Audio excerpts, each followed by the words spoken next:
y Derecho. 30 de agosto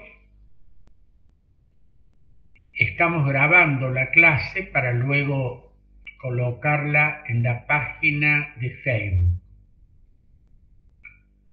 Dos pequeños avisos. El primero, reiterar que está el grupo de Facebook en el cual está el programa, los objetivos de la materia y se va subiendo de manera digital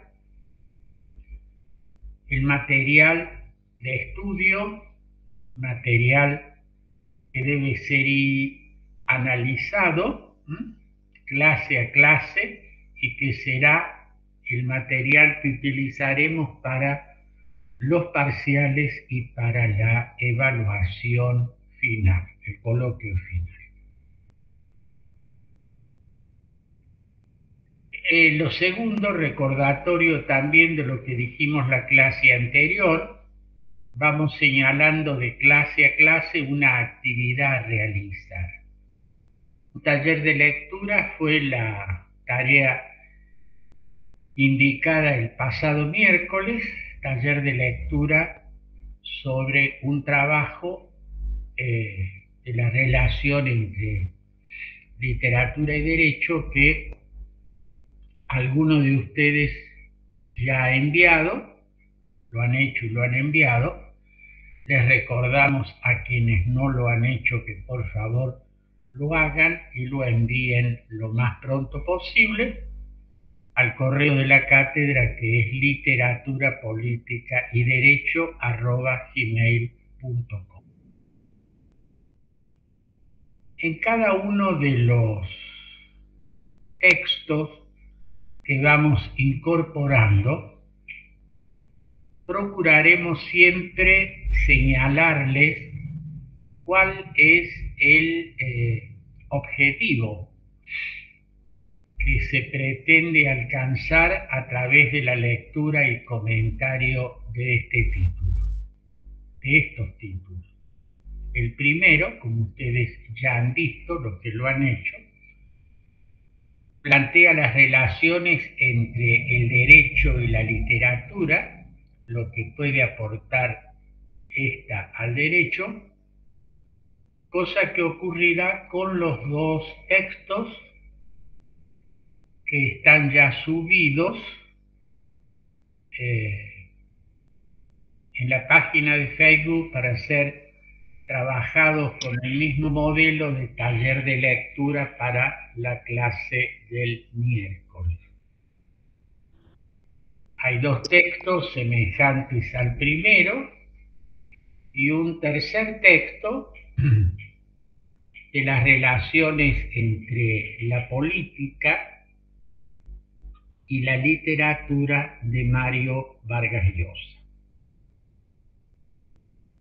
Ustedes van a ir viendo en los archivos que se van incorporando otros textos. Procuraremos en cada uno de ellos indicar, de nuevo reitero, el por qué están allí y para qué se les sugiere que ustedes lo lean. Esta sugerencia es una sugerencia voluntariamente obligatoria, o si ustedes quieren, obligatoriamente voluntaria. Eligen cualquiera de las dos opciones. Profe, disculpe. Javier. Yo tengo una duda respecto a cómo realizar el trabajo que hay que enviarle por mail. ¿Sí? Cuando habla de extraer ideas negativas o ideas positivas, ¿tienen que ser textuales o tienen que ser conclusiones nuestras? Ahí me quedé. Como usted prefiera, Javier, lo que les resulte más cómodo. Bien, perfecto. Gracias. ¿Hay alguna otra pregunta? Sí, profe, yo tengo una duda. Sí, Evelyn. Ahí estoy viendo en el grupo de Facebook y hay 4 textos. Los dos primeros serían para el miércoles. Eh, los que ha visto ahora, Sí, sí, ahí les voy a dejar bien la indicación, una vez que termine la clase, cuáles son los textos para el próximo viernes. ¿M? Porque a veces se van a ir incorporando más textos que son los que vamos a ir leyendo y comentando en clases posteriores. ¿M? gracias. ¿Alguna otra pregunta? Bueno, vamos a tratar de poner en común eh, lo que ustedes han enviado acerca de esta relación entre la literatura y el derecho. ¿Mm? ¿Quién se ofrece iniciar los comentarios?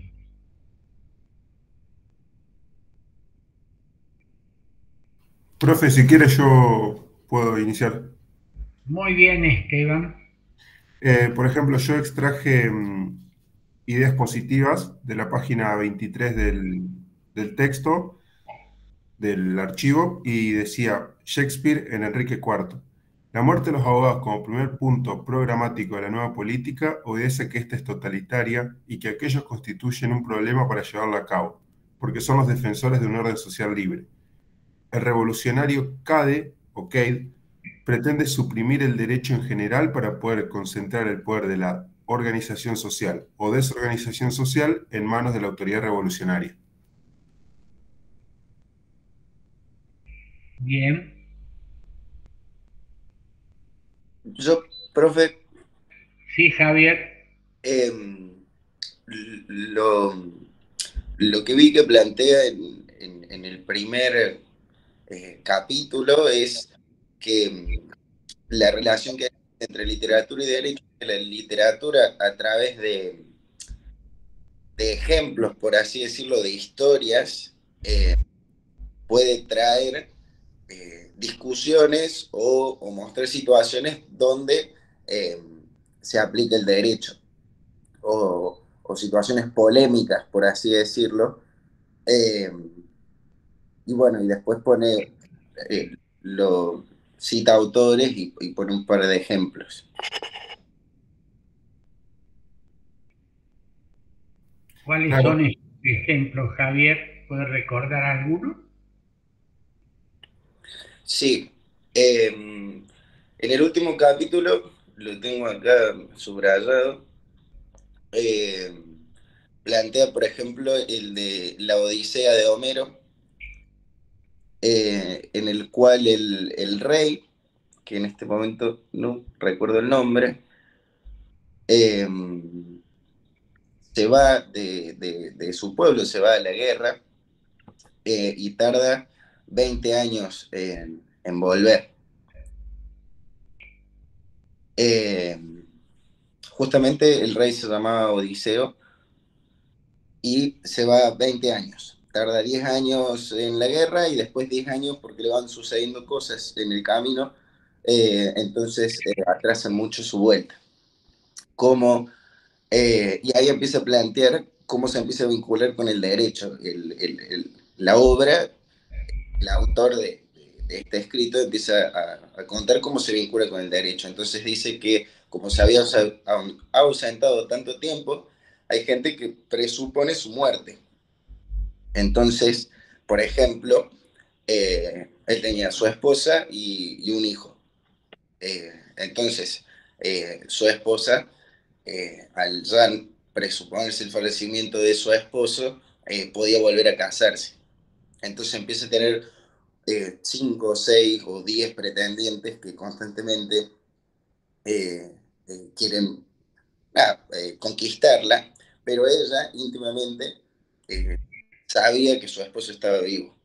Eh, por ende, por ejemplo, lo que cuenta acá en lo Odisea es que ella tejía un telar que decía que era una tradición y que recién cuando lo terminase iba a poder tener tiempo para vincularse con alguno. Y lo tejía de día y de noche lo destejía. Y así iba haciendo tiempo hasta que volviese su esposo.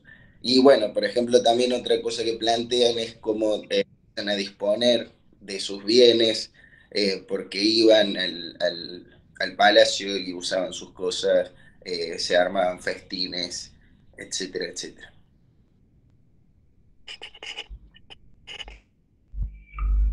Gracias, Javier. ¿Otro aporte?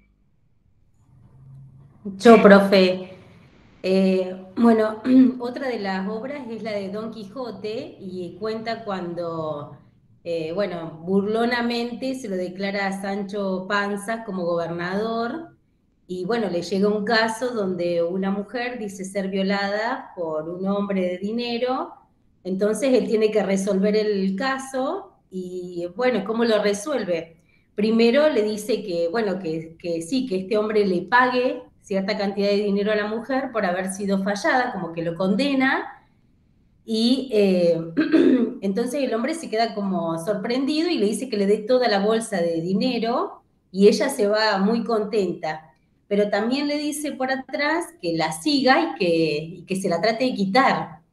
Y ella la defiende con uñas y dientes, no se la da a la bolsa.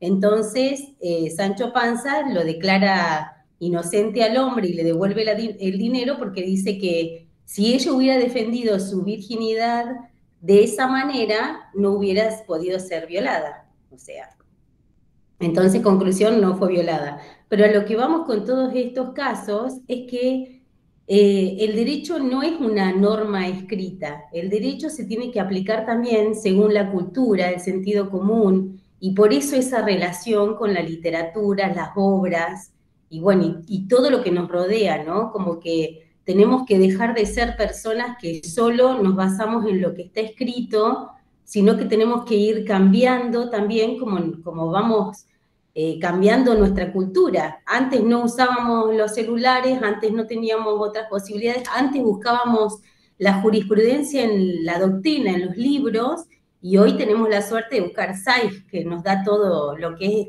bueno, los chicos jóvenes lo saben mejor que uno, pero lo que nos ofrece la tecnología, ¿no?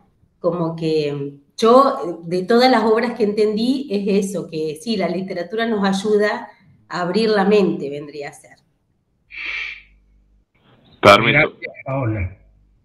¿Cómo le va? Buen día. Sí, Ignacio, buenos días. Se lo ve ¿Cómo le va? despierto ya, ¿no? ¿Cómo? Se lo ve despierto, digo. Bueno, me cuesta un poco esta hora. Bueno, por eso, tiene que tomar mate como Javier o té como Esteban. Parece Bueno. que té, no sabemos si es whisky. Bueno. Bueno, a mí lo que me llamó la atención fue el asesinato del encomendero que hubo en la antigüedad, obviamente, y fue la falta de respuesta que por ahí puede presentar el derecho, ¿verdad? En este caso, bueno, todos los habitantes decían haber matado a este encomendero que cometía, hechos aberrantes y atrocidades a la gente del pueblo, y obviamente después la falta de respuesta que tenía el derecho digamos, desde el lado del rey. ¿Por qué? Porque tampoco podía aplicar una sanción a nadie. Entonces, bueno, entonces que dice, bueno, el derecho es derecho, está separado de la política, pero al mismo tiempo es político, a veces tiene que haber respuestas políticas. ¿Por qué? Porque en este caso el indulto es una respuesta política, digamos. Entonces, bueno, se lo tuvieron que indultar. Y a eso es lo que también la literatura por ahí nos abre la mente, como decía recién Paola, o Andrea, no sé. Pero sí, yo concuerdo con eso y concuerdo con que está bueno, porque debemos leer para entender a veces situaciones o historias, porque la historia se sigue repitiendo. Eso yo lo observo a medida que vamos avanzando en la carrera y vamos descubriendo nuevas cosas. La historia se sigue repitiendo y está bueno a veces aprender de la historia porque podemos encontrar soluciones antiguas, como por ejemplo no solamente la de Sancho Panza, sino también hubo una en la antigüedad que querían partir un bebé a la mitad. No sé si alguien lo recuerda acá. Querían partir un bebé a la mitad, las dos mujeres decían ser las progenitoras del niño, y bueno, la cuestión es que no se podía determinar, entonces el rey dice, bueno, la vamos a partir en la mitad y se soluciona el problema. Entonces una de las mujeres dice, no, déjenlo con vida al bebé y que se lo quede ella. Entonces automáticamente el rey se da cuenta y le dice, no, te lo quedas vos sos la mamá y vaya usted por otro lado. Así que... Muy bien. Muy bien. Esa es una historia bíblica, Ujú. del rey Salomón. El rey Salomón. ¿Otro comentario? Buen día, profe, ¿cómo están todos? Buenos días, Jimena. A mí me resonó mucho lo que dijo Paola con respecto, digamos, al derecho, y yo había extraído del texto una parte que dice, sostener simplistamente la justicia frente a la positividad, la equidad frente al razonamiento jurídico riguroso, es acabar con el derecho. Y otro comentario que quería hacerles que luego, después de todos estos ejemplos de la literatura en el derecho, muy lindo cómo se abre la cabeza y empezás a pensar en cada libro que leíste, hasta en Los Simpson me pasó de empezar a recordar estos, ¿no? Estos momentos jurídicos, esta forma de ver al derecho. Así que también la verdad que fue una linda experiencia leerlo. Muchas gracias, Jimena. ¿Otro comentario? Profe, yo quería decirle relacionado a lo que veníamos hablando, extraje como idea novedosa un fragmento que dice, tanto el derecho como la literatura se llaman mutuamente. La literatura adopta el derecho desde varias perspectivas, desde las más livianas hasta las más profundas. Puede tomar al derecho simplemente como un escenario simpático y curioso para contar una historia, puede también usarlo para acentuar de manera emotiva ciertos hechos de la vida cotidiana, pero puede también ir más lejos y asomarse a los grandes problemas del derecho desde una perspectiva novedosa. Es así como la mayor parte de las veces será la literatura la que acudirá al derecho como telón de fondo, pero el derecho acudirá a la literatura cuando ésta le muestre los grandes problemas teóricos del derecho en forma viva, con el complejo de hechos y sentimientos como sean en la realidad. Y ahí el final del párrafo dice que el derecho se enriquece justamente con la literatura. Gracias, Esteban. Profe, ¿Otros comentarios? yo quería hacer un aporte. Sí, Javier. Está vinculado con el tema, un poco sí, un poco no, porque apenas comienza el escrito, dice que como que se piensa que los autores en general desprecian o hablan mal del derecho, no del derecho en sí, sino de los abogados. Y lo cita a Frank Kafka en un libro que escribe que se llama El Proceso. Y bueno, nada, que yo quería contar que ese libro justo en estas ocasiones lo empecé y lo terminé de leer. eh, y está interesante porque plantea cómo a una persona le van a... durante todo el libro muestra cómo una persona le atraviesa un proceso que en realidad es judicial, pero no es judicial. Es medio raro.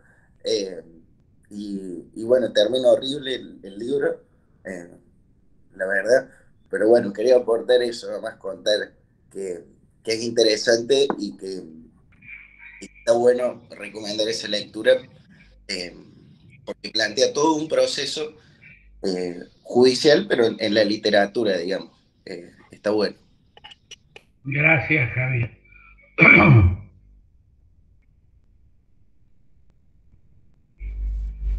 ¿Otro comentario? Bueno, buen día a todos. Sí, Santiago. Con lo que decía Javier me hizo acordar, No yo se quizás vaya un a ejemplo quemar más. con el termo, Santiago. ¿Cómo? No se vaya a quemar con el termo, porque en su perfil está cebando mate. Ah, no, yo hace poco leí la Apología de Sócrates y habla de prácticamente un alegato jurídico y está muy bueno más allá de que toca muchas cuestiones morales o habla un poquito más por el lado de la teoría moral. Está bueno el hilo de argumentación que sigue, porque es muchas veces el mismo ejercicio que hace uno cuando va a hacer un escrito para alegar o cuando va a valorar la prueba o los hechos. Y me hizo acordar un poco a los textos esto que leímos ahora, donde hablaba de cómo valorar la prueba o cómo hacer para buscar una prueba para un determinado hecho. Gracias, Santiago. ¿Algún otro comentario?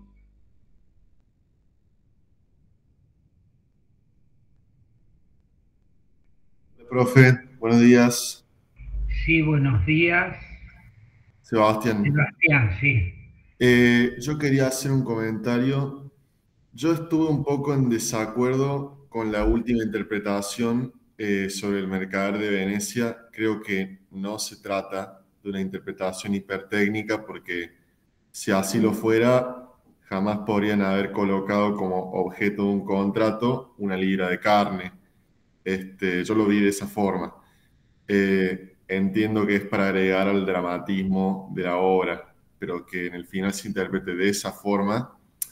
Nada, estoy en desacuerdo. Creo que sí se trataba de una idea de equidad o de justicia y que no resta la idea de seguridad jurídica interpretarlo de esa forma. No, y otro comentario aparte, quería agregar que me gustó mucho la figura de las erinias en la Oristeada. Hay varias formas de interpretarlo, me parece, pero una figura muy divertida, por así decirlo. Podría tratarse, por ejemplo, de la fuerza legítima de un Estado o de un sentimiento moral de culpa que carcome. Nada, me pareció algo divertido para poder interpretarlo de varias maneras, esa parte en sí misma. Sebastián, cuando dices me resultó divertido, ¿te refieres a qué concretamente? Porque se perdió en algún momento lo que decías. En la Oristeada, cuando Orestes mata a su madre, pasan a perseguirlo las furias o las erinias, que yo no sabía lo que eran, así que busqué lo que eran, y en la mitología griega habla de que son una especie de espíritu justiciero que busca a quienes incumplen juramentos o cometen graves faltas y los persiguen y los atacan. Ya. Entiendo. Gracias, Sebastián. ¿Otro aporte?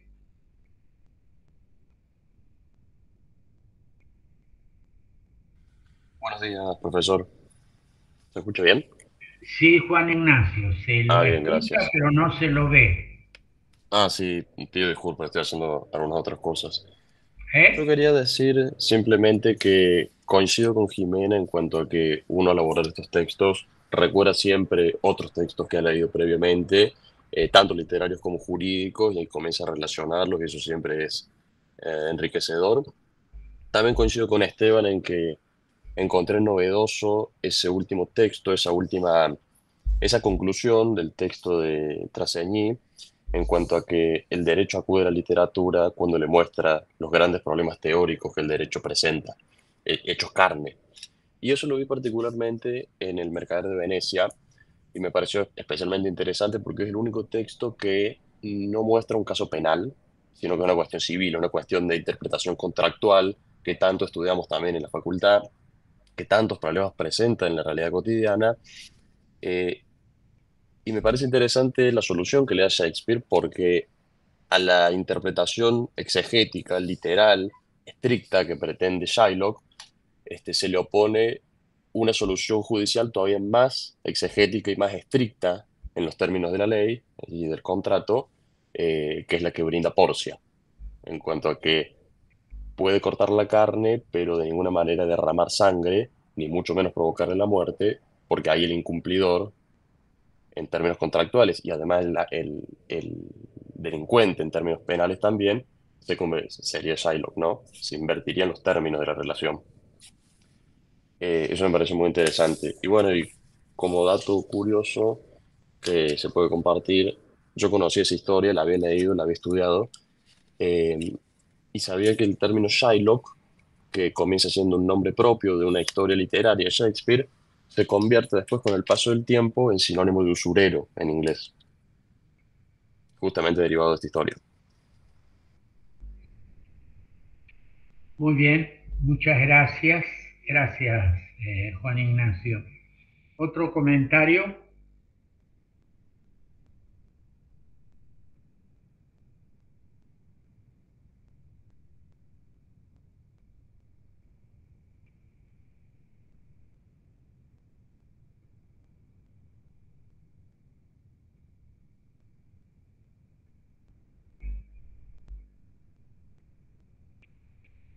Bueno, la idea de esta forma de preguntarles y que ustedes puedan expresar sus ideas más allá de lo escrito que envían, obedece a una doble finalidad. El futuro abogado, que son ustedes, debe saber expresarse con claridad y escribir con claridad. Por eso es que procuro que clase a clase ustedes hablen y escriban. A veces algunos dicen, bueno, profesor, a mí me cuesta más hablar que escribir, prefiero escribir y no hablar, otros a la inversa. Yo les digo, bueno, es natural que uno prefiera o tenga más condiciones para la lectura o para la escritura, pero se trata en este ejercicio de cultivar ambas dimensiones. Escribir con claridad, expresarse con claridad. Ustedes saben, lo van a ver prontamente en el ejercicio de su profesión, encontrarse con colegas que hablan mal y escriben peor. Y más allá de que puedan conocer textos, leyes y demás, se torna difícil el diálogo interprofesional.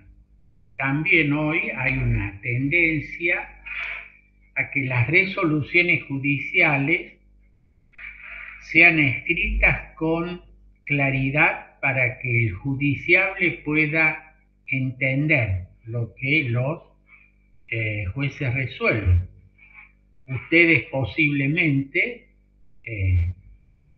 serán algunos, varios, muchos o pocos, magistrados, secretarios, auxiliares de la justicia en distintos roles. Es importante que se habitúen a escribir con claridad, con sencillez. La claridad y la sencillez no están exentas de la profundidad, así como hablar oscuro o escribir oscuro no es sinónimo de mayor profundidad. Tampoco hablar claro y escribir claro se trata de decir vulgarismos o expresarse incorrectamente. Esa sencillez y claridad en el expresarnos, tanto seamos como abogados, magistrados, funcionarios, es un ejercicio que debemos practicar y una faceta que debemos cultivar. Por eso es que clase a clase les vamos pidiendo a ustedes que hablen, les vamos pidiendo a ustedes que escriban, que manden textos. Digo esto porque siempre me he impuesto en la docencia explicarle a los alumnos el para qué y el por qué de las tareas que se les encomiendan. Porque muchas veces dice, ¿por qué hacen esto ustedes en tal materia? Porque al profesor se le ha ocurrido o porque nos mandan que lo hagamos. Y no hay cosa peor que hacer algo sin saber qué sentido tiene, el para qué. Y por eso es que les estoy explicando esto, que tal vez es muy obvio, pero esta ejercitación nos va a servir y les va a servir a ustedes, repito, en el ejercicio de su futura vida profesional, en el lugar que estén, como abogados, como jueces, como asesores, etc. Bueno, ustedes han visto ya en esta primera lectura y comentarios, y lo van a continuar profundizando en los dos textos que van a analizar, esta relación entre el derecho y la literatura, y entre, en el texto de Vargas Llosa, entre la política y la literatura.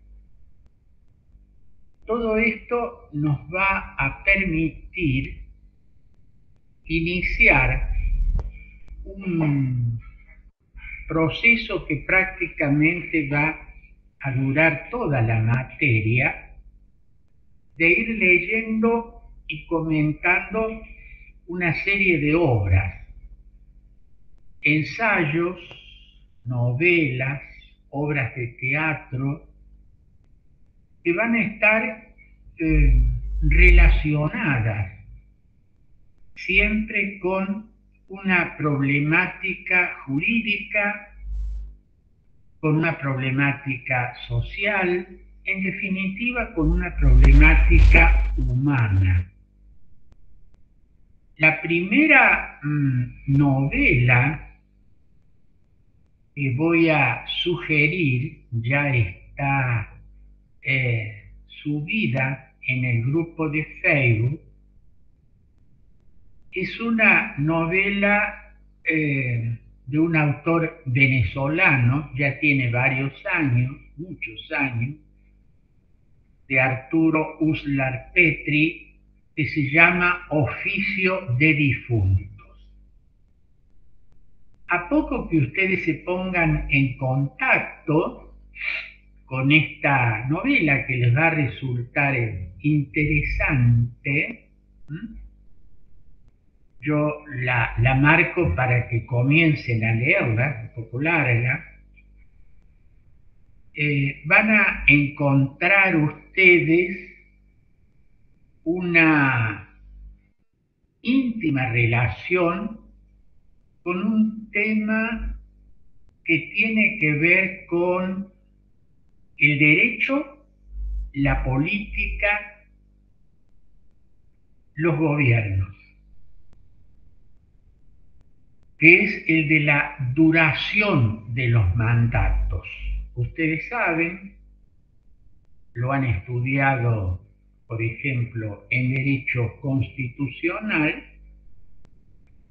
el tema de la duración de los mandatos presidenciales y la posibilidad o no de una reelección es un tema que se encuentra normado en las constituciones de nuestros países.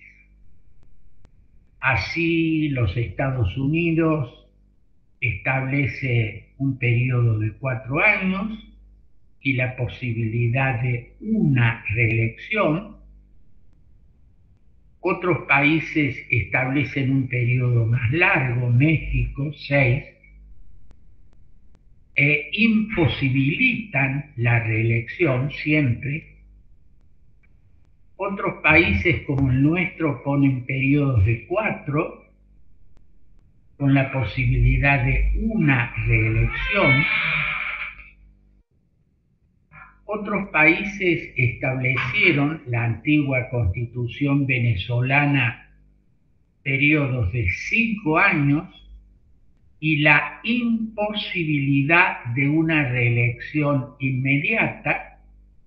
Debían pasar 2 periodos para que se intentara una reelección, y la posibilidad de reelecciones sucesivas sin término, como ocurre en algunos países latinoamericanos y en algunas provincias argentinas. ¿De cuánto duran los mandatos y de cuántas veces pueden o no ser reelegidos los gobernantes se constituye en un tema político fundamental? En esta obra de Arturo Uslar Petri, Oficio de Difuntos, van a encontrarse ustedes en una interesante, a mi modo, narración de esta problemática.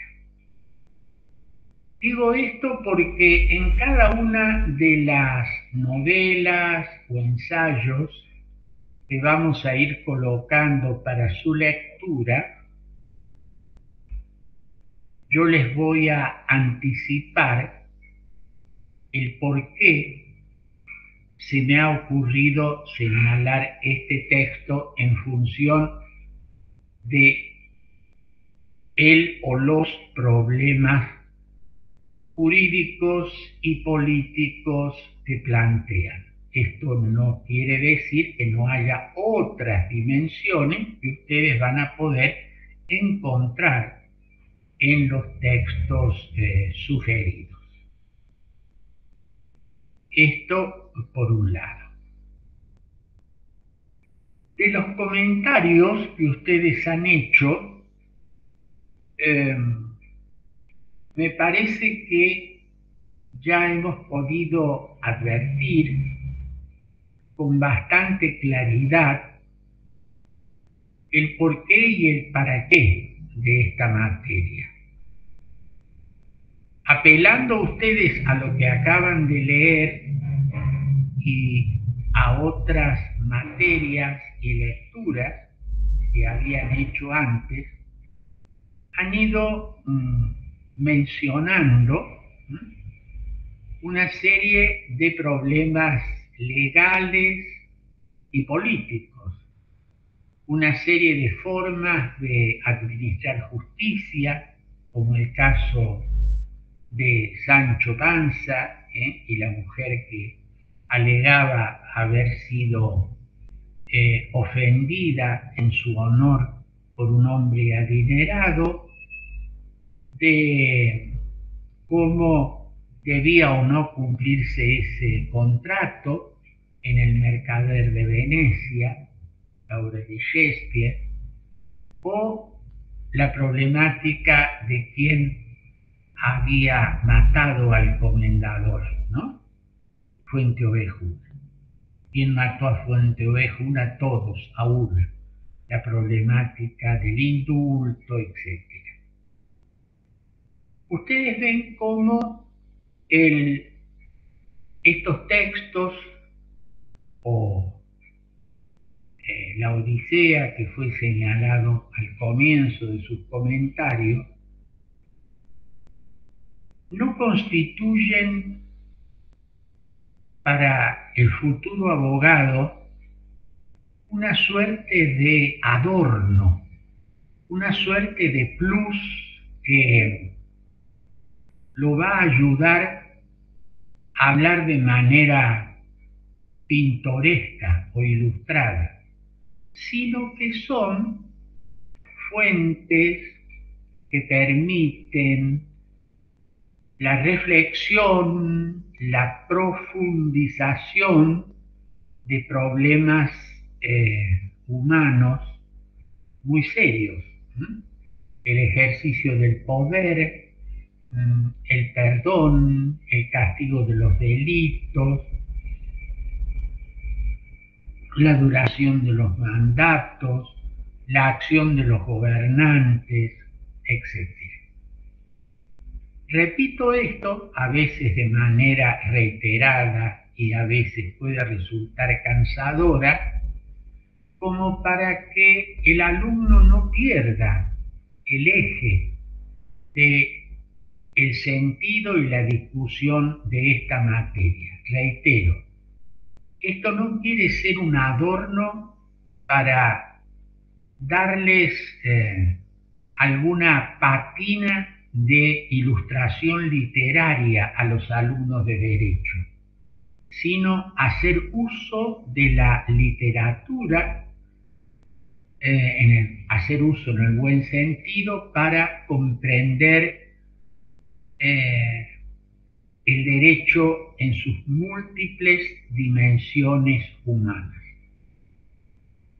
Esto es un poco lo que queríamos plantear al estructurar esta materia, y esto es lo que vamos a hacer clase a clase. No sé si esto queda claro. Si ustedes quieren agregar a esto algún comentario, los escucho con atención.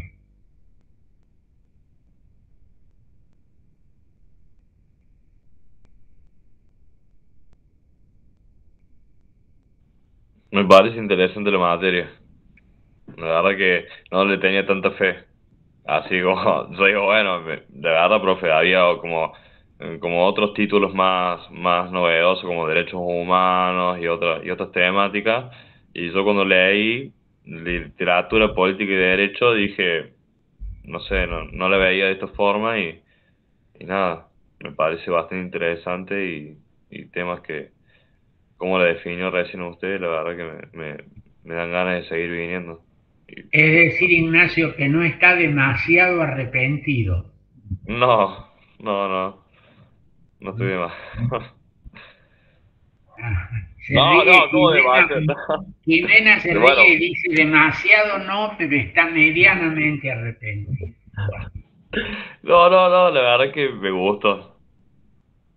Bueno. Me parece bastante interesante. Lo que estamos viendo y aparte toca las palabras que aprendimos, ¿no? Está bueno. Muy bueno. Bueno. Muchas gracias, Ignacio.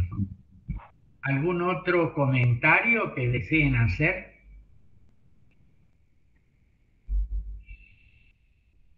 Veo que Juan Ignacio ha prendido su cámara y lo conocemos. ¿Cómo está, Juan? ¿Bien? Muy bien, profesor. Gracias. Bueno. Ustedes saben que yo opto porque cada uno prenda o no la cámara según su deseo y necesidad. Sí les pido a veces que lo prendan para que en esta virtualidad los pueda reconocer y se puedan reconocer entre ustedes. Porque el otro día me pasó que saliendo de una actividad náutica, estaba nadando, me encontré con otro compañero de natación que me saludó en mi calidad de profesor y le dije, ¿quién sos? No, claro, fue alumno mío en plena pandemia, y obviamente que yo conocía un nombre, no conocía su cara. Cuando conocí la cara no me acordaba del nombre, y entonces después de eso pude recuperar nombre y cara. Son un poco las desventajas de la virtualidad, pero son también las ventajas que permiten que, por ejemplo, Ignacio Federico, que le cuesta levantarse según su propia confesión, no tenga que tomar el ómnibus y simplemente sentarse frente a la computadora. Bueno, eso es una ventaja. todo en la vida tiene luces y sombras. Además, con este sistema se van a ir ustedes acostumbrando a una nueva modalidad judicial que ha incorporado la virtualidad de nuevo, con luces y con sombras, porque esto facilita ciertas cosas, pero también las dificulta.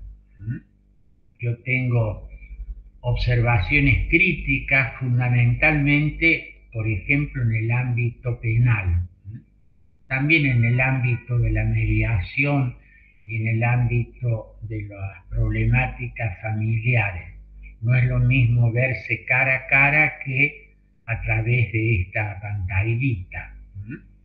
He tenido la oportunidad en la pandemia y post-pandemia de tener que asistir en un juicio penal a un defendido que estaba en Bower, el juez, el fiscal y el abogado estaba en el Palacio de Tribunales y algún testigo estaba en algún lugar del mundo, y con una tecnología que no es precisamente la del primer mundo, se oían a lo lejos y a lo largo las declaraciones del imputado, con tanta dificultad que el magistrado tuvo que decirle en medio de la audiencia: hable a los gritos como si yo fuera sordo. Ustedes se imaginarán que de esa manera la administración de la justicia deja mucho que desear. Pero bueno, esta tecnología ha llegado para incorporarse y tendremos que tratar de aprenderla y de sacarle sus ventajas y evitar en lo posible sus desventajas. Estas clases no presenciales nos van a servir para eso. También. ¿Hay algún otro comentario que ustedes deseen hacer? Profe, hablando del tema, yo soy un arduo defensor de la cursada virtual. Creo que nuestra facultad, nuestra profesión nos permite el cursado virtual, a diferencia de otras carreras que quizá hay ciertas materias prácticas que son sí o sí necesarias la presencialidad. Sí, obvio, me encanta cursar en el curso, y el vínculo entre alumnos y entre profesor se hace más inmediato, pero creo que no se diluye en la virtualidad. Y, por ejemplo, yo que vivo en Villa Allende, en realidad es Córdoba, pero al lado de Villa Allende, no ir al centro es un beneficio, y que se aprovecha y que lo aprovecho para cursar virtual. Nada más quería aportar. Muy bien, gracias, Javier. Ya le haremos una visita para que no se le mate en su casa. No, es cierto, sí es real, dificultades de transporte, distancias, uso del tiempo, trabajo, obligaciones familiares, la virtualidad sirve. O sea, yo creo, siempre digo, son luces y sombras, hay que tratar de aprovechar las luces, reducir la sombra, saber que todo esto es un instrumento, no es que sea bueno o malo de por sí, depende de cómo lo usemos, para qué lo usemos, en qué medida lo usemos. No olvidando en medio de esta virtualidad, que reitero puede ser útil y lo es, la necesidad de la presencialidad, porque los seres humanos somos seres básicamente relacionales y tenemos que oírnos, vernos cara a cara, aprender a mirarnos a los ojos, a estrechar las manos, a no quedarnos simplemente en la virtualidad, que reitero, es útil, pero hay que irla complementando y hay que usarla, yo diría, con moderación. Y si ustedes quieren tener un ejemplo de lo dañina que puede llegar a ser la virtualidad, cuando ustedes hacen un trámite online o telefónicamente, donde hablan, no saben muy bien si con una máquina o con una persona, los va derivando de un lugar a otro, y que no se logra entender qué es a determinado momento, qué es lo que uno está pidiendo y qué es lo que le están contestando. Me parece que esta es una experiencia que todos hacemos diariamente, no solo ya en calidad de abogados, sino como simples ciudadanos, y nos damos cuenta con lo difícil que es. El otro día un señor en una atención presencial en el Banco de Córdoba le requería a un empleado cómo hacer un trámite y lo derivó al cajero automático, y el señor le dijo: mire, yo necesito un cajero humano, es decir, una persona que me atienda y me solucione el problema.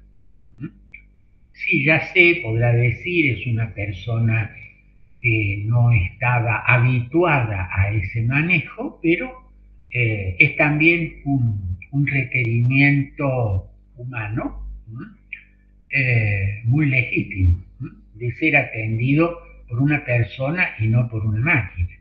Básicamente, cuando detrás del panel de vidrio, en nuestros bancos, por ejemplo, hay varias personas que perfectamente pueden atender, ¿no? Otros podrán ser derivados a una máquina. Así pasa con una oficina, así pasa en este momento. No sé si ustedes han tenido oportunidades de transitar por el Palacio de Justicia en cualquiera de sus números, en el 1, en el 2, en contencioso, en familia, se van a encontrar con lugares prácticamente vacíos. ¿Por qué? Porque la gran cantidad de trámites se hacen online y muchas veces no existe la posibilidad de una respuesta pronta, eficaz y personalizada del problema que el cliente o el abogado están transitando. Yo creo que hay que combinar ambas cosas, hacer uso de las ventajas de la virtualidad, como señalaba Javier de una manera muy concreta, el evitarse el traslado de un lugar relativamente distante de la facultad a la facultad, a complementarlo con ciertas formas de presencialidad. Bien,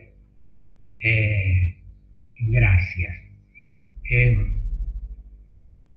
¿Qué otros comentarios desean ustedes hacer en este momento?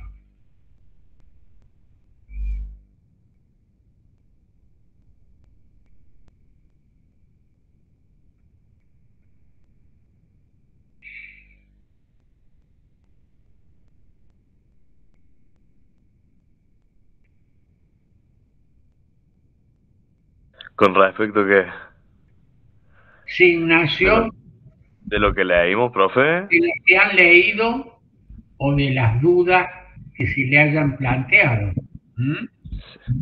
No, a mí lo que me hizo imaginar fue, ¿no?, respecto a al pueblo que mató el encomendero, fue también la problemática que se iba dando en ese momento.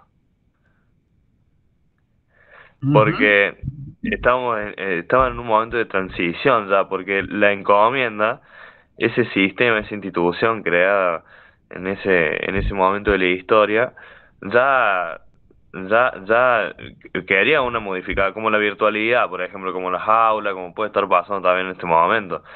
Estamos en un momento de la historia de transición. Y, y digo, y cómo la respuesta por ahí de la gente puede llegar a transformar las luchas, ¿no?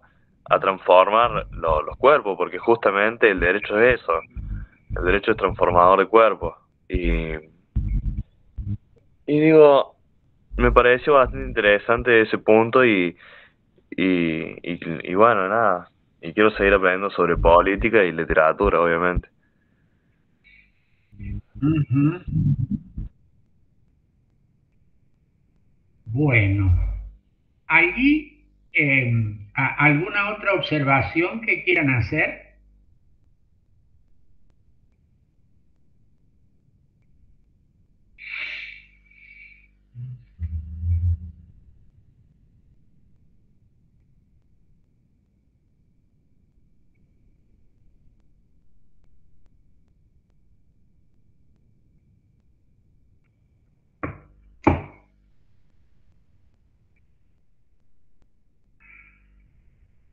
Bueno, les decía que hay dos textos más que los van a trabajar en función del modelo este de taller de lectura y un tercer texto de un novelista latinoamericano, Mario Vargas Llosa, en una conferencia sobre la literatura y la política.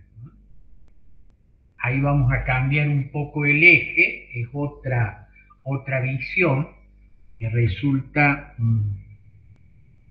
también muy interesante. Esas son las lecturas que vamos a hacer para el día miércoles próximo. Después vamos a comenzar con la lectura y comentario de obras que son más largas. Yo voy a hacer una breve presentación de cada una de ellas. Ustedes las van a leer y las van a ir comentando. A veces los alumnos sugieren de su gusto o lectura algún texto que no está incorporado. Háganlo con todo gusto, lo consideramos y si es pertinente lo incorporamos. Voy a subir también un texto que la verdad yo no lo conocía, lo agregó un ex alumno del año pasado sobre Don Quijote y el derecho. Es un texto largo, yo se los voy a colocar para que ustedes lo vayan hojeando y así como Paola creo recordó uno de esos temas jurídicos, ese tema penal que hoy se llamaría de violencia de género, que resuelve Sancho Panza como gobernador de la ínsula, otros temas que plantea el Quijote. En ese texto ustedes van a encontrar prácticamente, no hace falta que lo lean totalmente, pueden,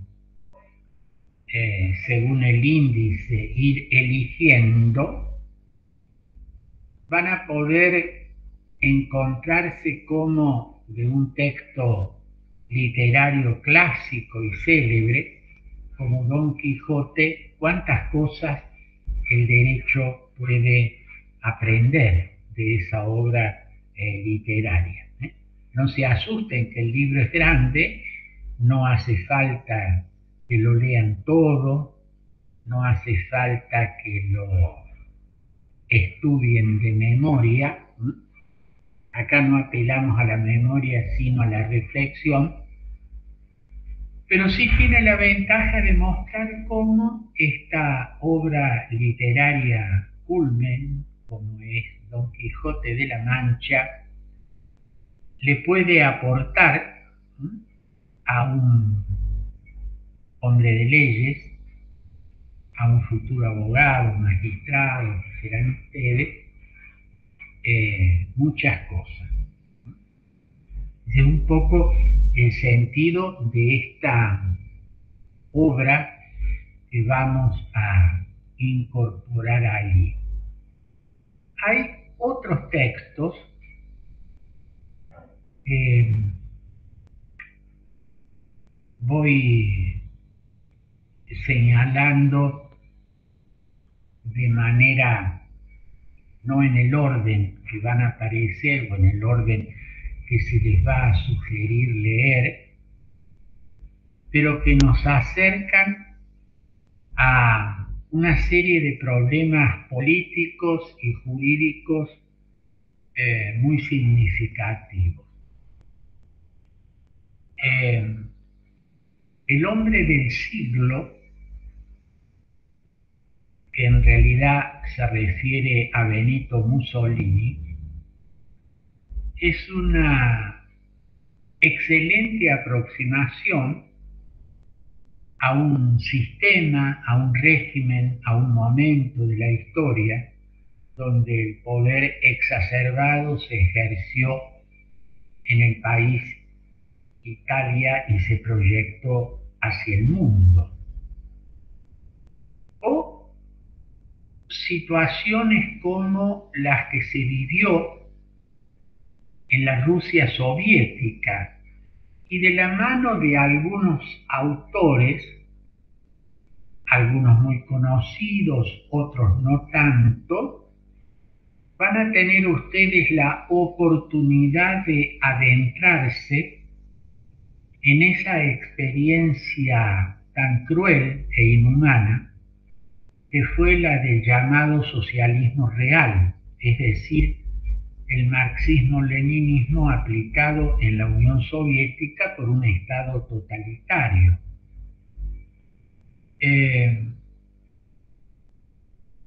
Tal vez sea esta una de las maneras más eficaces de que nosotros podamos acceder a una serie de problemas políticos y jurídicos de la mano de la literatura. También vamos a agregar un material audiovisual, en algunos casos que podamos, lo vamos a subir directamente, alguna serie o película, en el cual también nos enfrentamos con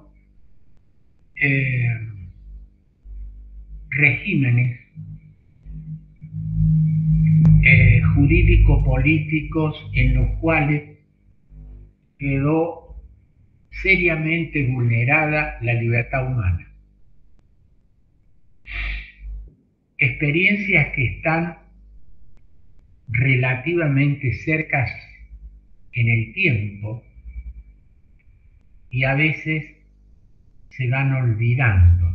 Esteban ha levantado la mano, sí. Sí, profe, quería comentarle que hace aproximadamente un mes subieron a Netflix una serie que cuenta la historia de Hitler y el nazismo desde los inicios de él, o sea, cuenta parte de su vida privada, por así decirlo, de su historia, y después cómo se fue desarrollando el nazismo con él a la cabeza, y la verdad que es muy buena. Si alguien quiere verla, no son muchos capítulos, es una serie. La verdad que es muy recomendable para entender cómo fue el ascenso al poder, cómo llegó y luego cómo lo mantuvo y lo ejerció de la manera que sabemos, ¿no? Es su odio a los judíos y demás. Muchas gracias, Esteban. Es importante que ustedes, en la medida que hayan visto, vean, conozcan y demás, puedan ir aportando, como lo acaba de hacer Esteban, para el resto de sus compañeros. Y también para el profesor, yo no la había visto, voy a procurar verla. Porque hoy los recursos audiovisuales nos permiten ponernos en contacto con situaciones históricas, con regímenes, con sistemas jurídicos que han existido o que en algunos casos están existiendo, ¿no?, en nuestro mundo, ¿no?, y que a veces nos olvidamos o creemos que determinadas cosas ocurrieron en un pasado muy lejano y que no están ocurriendo ahora, ¿no?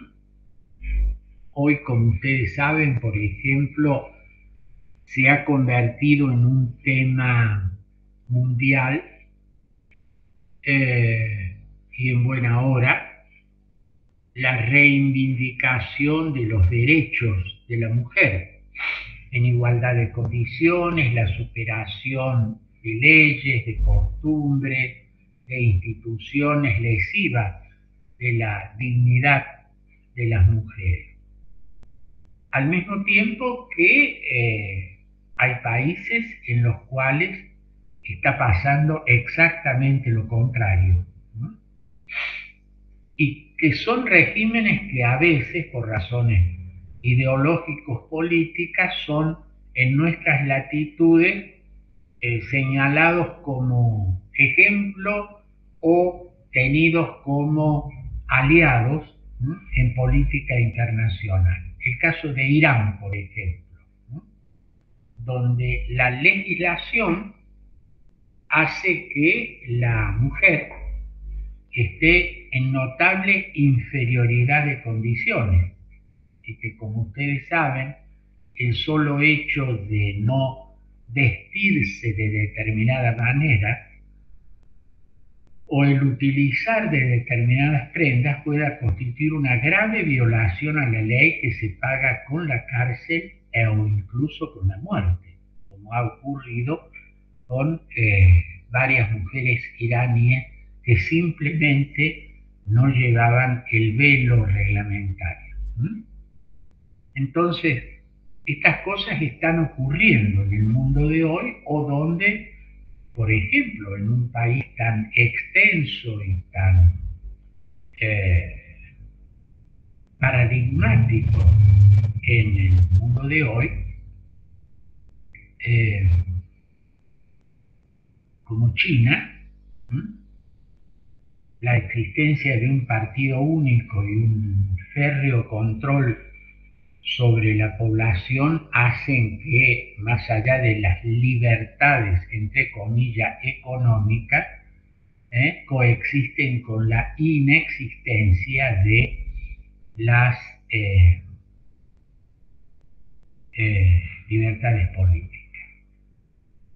También, y esto va a ser un poco a manera de curiosidad, he descubierto un texto que ya tiene algunos años, escrito, en realidad es un libro de viajes, escrito por una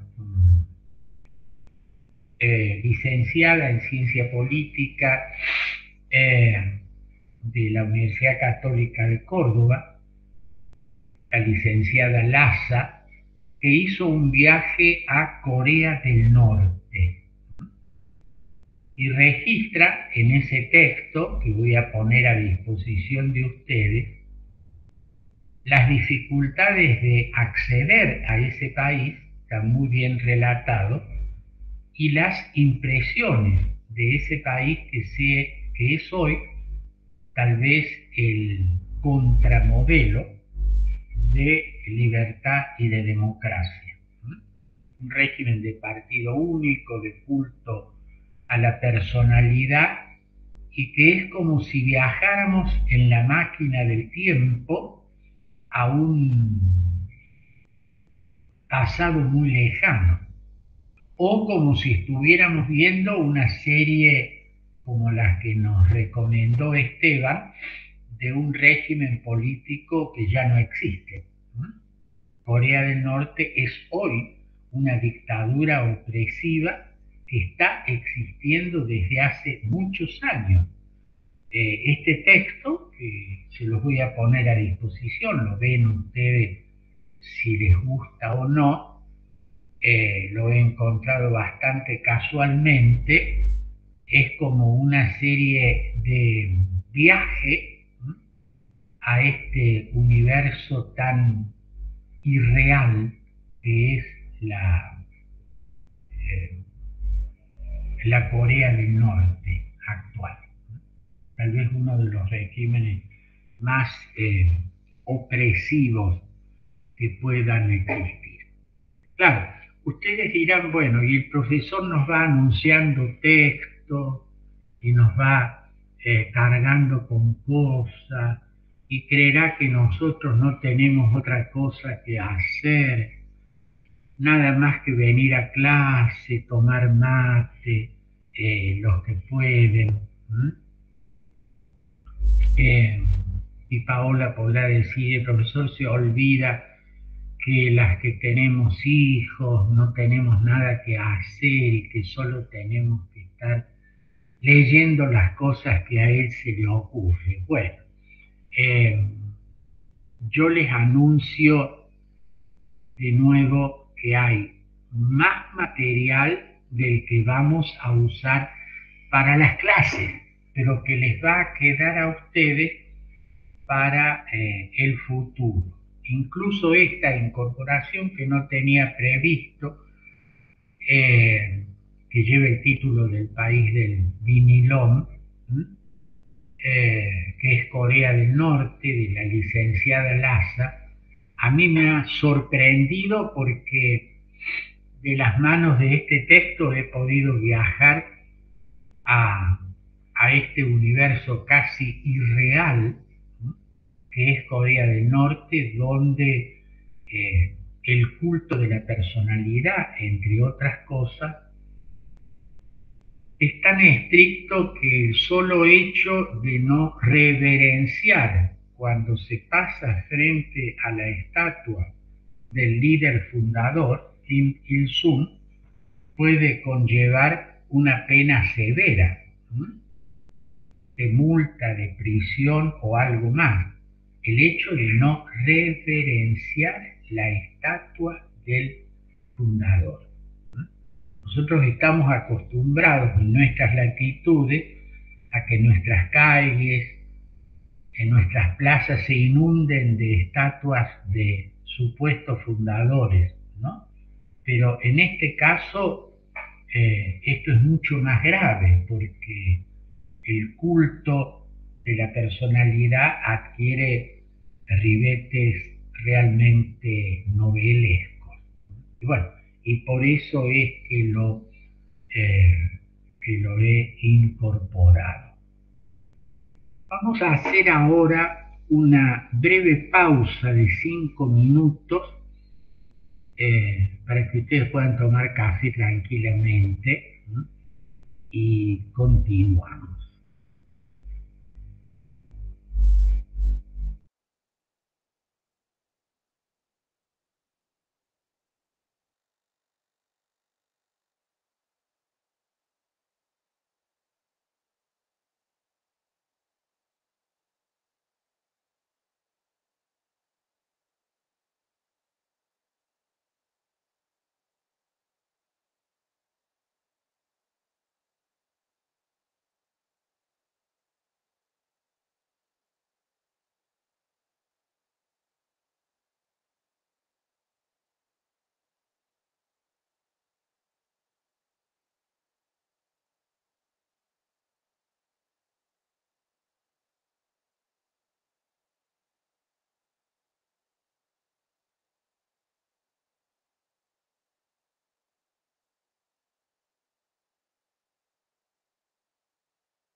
mañana.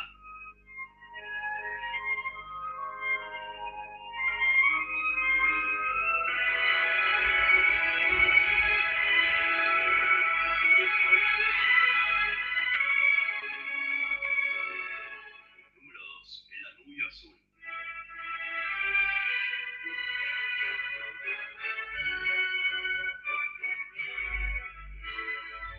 Número 1. Can Can.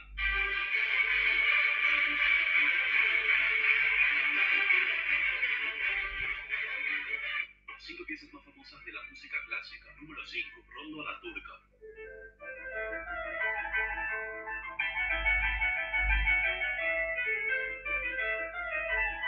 Número 4. Cello Suite número 1.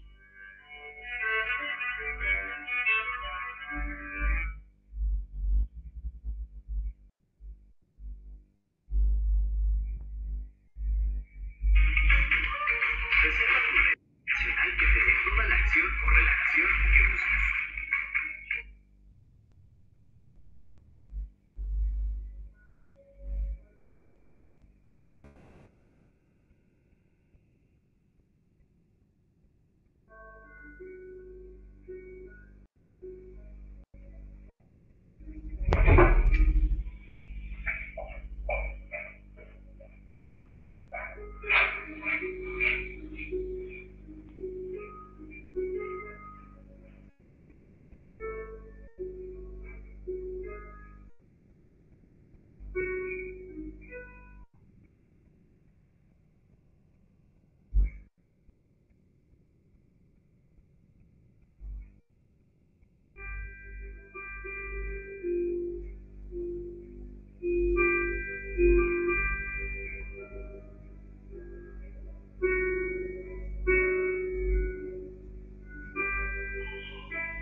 bien, vamos a continuar con nuestra clase. Un pequeño aviso antes que me olvide. Es posible que haya alumnos que se han inscrito y que todavía no conozcan el link y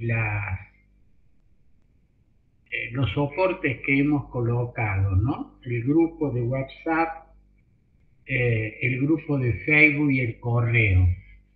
Yo les rogaría que en la medida que ustedes puedan socialicen esta información para que alumnos que deseen, más allá de que se han inscrito en la materia, continuar o hacerla, no se les pase el tiempo.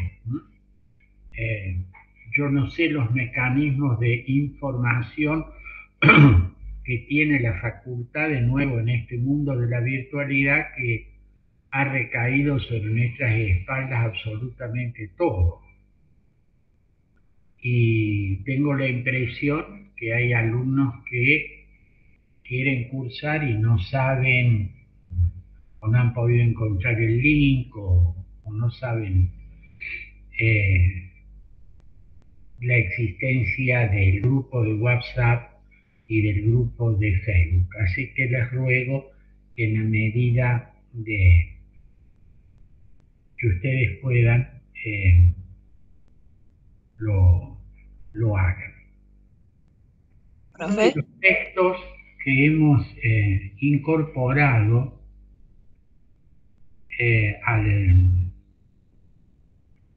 a la lectura y comentario para la próxima clase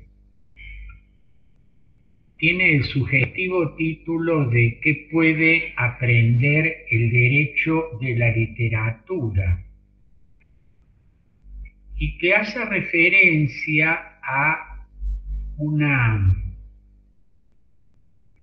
línea de trabajo que se inició en la década del 70 en los Estados Unidos, donde comenzaron a vincularse estos mundos del derecho y la literatura en referencia a los estudiantes de derecho. Me parece que en la misma línea del trabajo anterior les va a permitir completar el panorama de lo que hemos tratado o estamos tratando de colocar en esta materia. Luego hay otro trabajo, derechos humanos y literatura, que desde otra perspectiva sigue también esta línea que relaciona dos mundos, el derecho y la literatura. Me parece que no van a tener demasiada dificultad con ambos textos, y que con esta modalidad del taller de lectura les va a facilitar su lectura y comentario.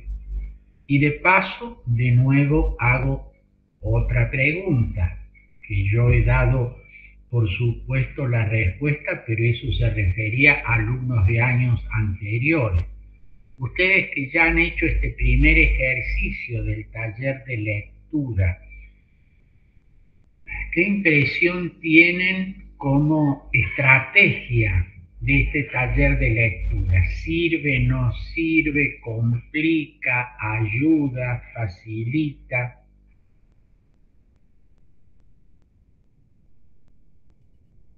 Para mí, profe, sirve. Yo me expliqué más en la parte de si había que citar textual del texto o podía poner mis propias ideas, conclusiones, obviamente basadas en el texto, pero sirve porque te da lineamientos para analizar con esa idea, ya en búsqueda de ideas positivas, en búsqueda de ideas negativas, etc. hecha esa observación, ¿le parece que sirvió, Javier? Sí, profe, sirvió. ¿Qué otros comentarios?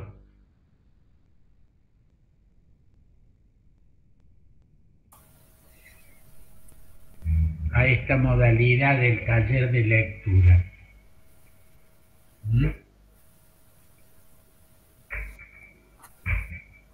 Cristina quiere decir algo, la vemos que ha aprendido su Sí, campo. doctor, yo el año pasado cursé con usted y el sistema fue buenísimo. Nos abrió bastante la cabeza, nos hablaba del populismo, de todo y aprendimos muchísimo. Fue muy bueno. Bueno, muchas gracias, Cristina. Bueno, Esteban cabecea, no se sabe qué Sí, significa. quería decir lo mismo, que yo también participé en la materia opcional el año pasado, profe, y me parece un sistema muy útil para mantener la atención en el texto sobre todo, porque muchas veces uno en un texto, sobre todo académico, a veces se pierde un poco en la lectura, y a mí lo que me sirve es, a medida que voy leyendo párrafo por párrafo, ver dónde lo puedo clasificar en caso de que me parezca una idea relevante. Entonces el taller de lectura sirve para mantener la atención a mí personalmente. Así que sí, me parece una estrategia bastante útil y también lo positivo, me parece a mí, es que, por ejemplo, lo que para mí puede ser una idea positiva, para otro puede ser una idea novedosa y no por eso estar mal. Justamente en la interacción hace que sea más llevadero e interesante. Gracias, Esteban. ¿Mm? Es interesante este enfoque de que efectivamente lo que es novedoso para unos no lo es para otros, a la inversa. Esto no es un sistema de opciones múltiples, verdadero o falso, correcto o incorrecto. Bueno, no sé a los demás qué les parece. Juan Ignacio, que está tan seriamente callado, ¿qué dice? Me parece útil también, creo que abre la puerta para la reflexión y para la opinión personal, y coincido plenamente también con Esteban en esa diferencia de enfoque que podemos presentar entre nosotros, que siempre es enriquecedora. Bueno, muchas gracias por sus opiniones, y yo no quiero ser ni invasivo ni cargoso, y disculpen si les pregunto muchas veces y algunos, no sé si por timidez, comodidad o estilo, se quedan callados o no desean participar. Y a veces puedo resultar reiterativo o insistente, pero me parece importante que aprovechemos este espacio para hablar, para hacer oír nuestra opinión, para expresarnos, para que la clase no sea un monólogo del profesor o una mera repetición de un texto, porque si no dirían ustedes, bueno, ¿para qué nos vamos a levantar si total vamos a poder hacer? No sé qué piensa Eugenia, que ha prendido su cámara. Hola, profe. No, yo no pude asistir a la primera clase, así que estoy un poco perdida. Quería consultar si había un grupo de WhatsApp, aparte del de Facebook, que ya me uní. Sí, el grupo de WhatsApp, Eugenia, es el mismo nombre de la materia. Yo creo que Esteban es el que da el link para incorporarse al grupo. Sí, profe, tengo entendido que todos los miembros podemos agregar a nuevos integrantes, así que si quiere pasar el número, yo lo agrego. Bueno. Pero creo que todos tenemos esa facultad, lo cual está bueno porque por ahí lo que usted decía, bueno, hay chicos que quizás están inscritos pero no pudieron sumarse. Eugenia, acá lo tenemos a nuestro ayudante. ¿En qué otra cosa estaría perdida, Eugenia, además de perdida en el espacio virtual? No, ahí había entrado al grupo de Facebook y vi el taller que es como un modelo para seguir las lecturas, así yo me voy a poner al día.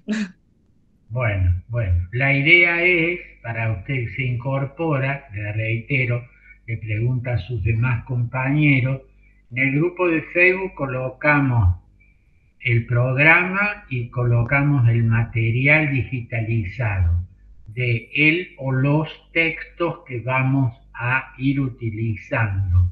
Hemos incorporado este modelo de taller de lectura, hemos incorporado, bueno, el grupo de WhatsApp, ahí Esteban la va a agregar, la va a agregar, y un correo que tiene el nombre de la materia, literatura, política y derecho @gmail.com, al cual mandan los trabajos y por el cual hacen las consultas. O el grupo de WhatsApp, donde también pueden preguntar y yo les voy a contestar.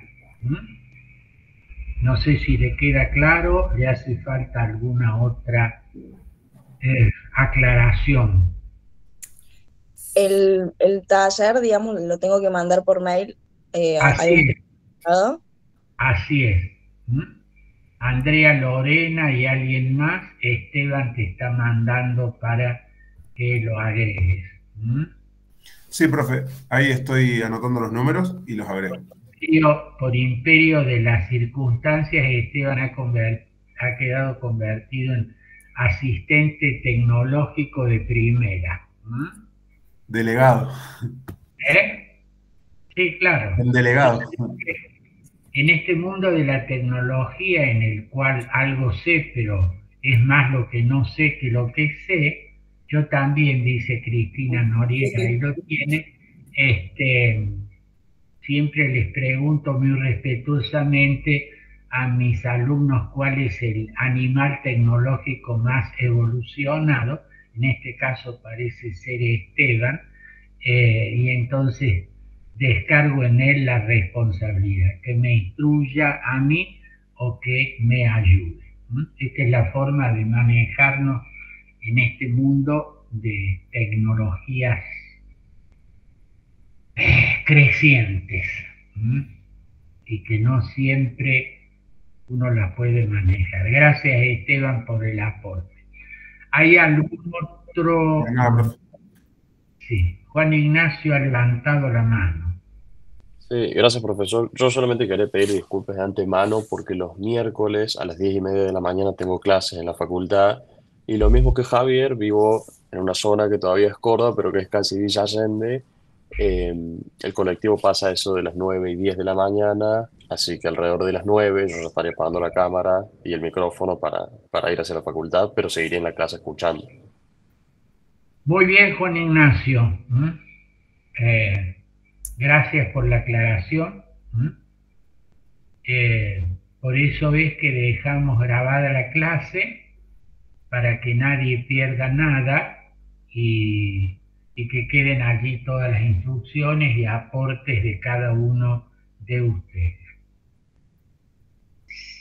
Quisiera saber si hay alguna pregunta o duda para ir cerrando la clase de hoy.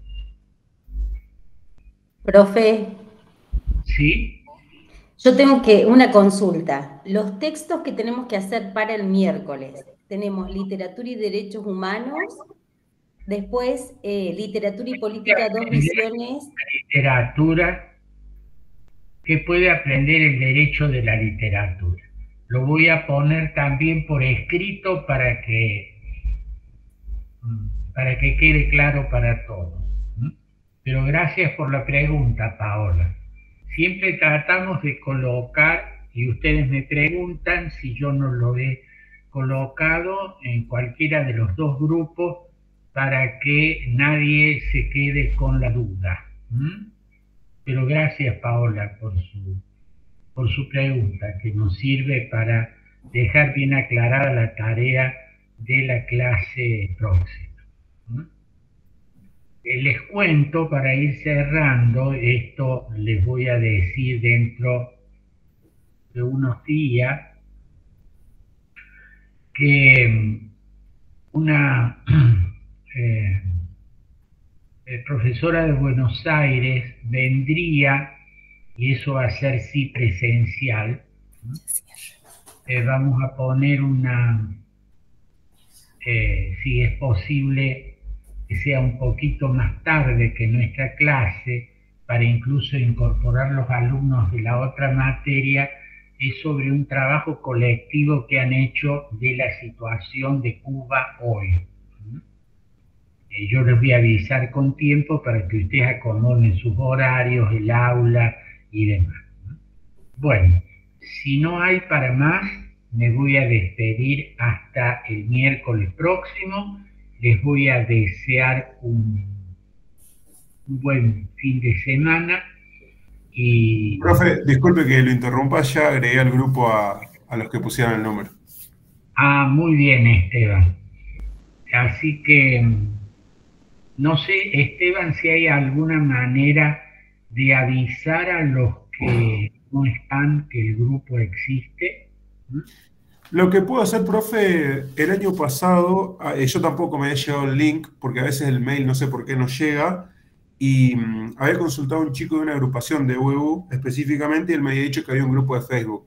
Lo que puedo hacer es comunicarle a un chico de alguna agrupación, sea Franja Morada, UEU o cualquiera, que está el grupo de Facebook, en caso de que alguien se haya inscrito y no le haya llegado el link, para que se sumen, que den a conocer, digamos, que está el grupo existente, digamos, en Facebook. Muchas gracias, Esteban. Muchas gracias. Perfecto. Muy bien, gracias a todos. Muy buenos días. Ponemos fin aquí a la grabación. Buen fin de semana.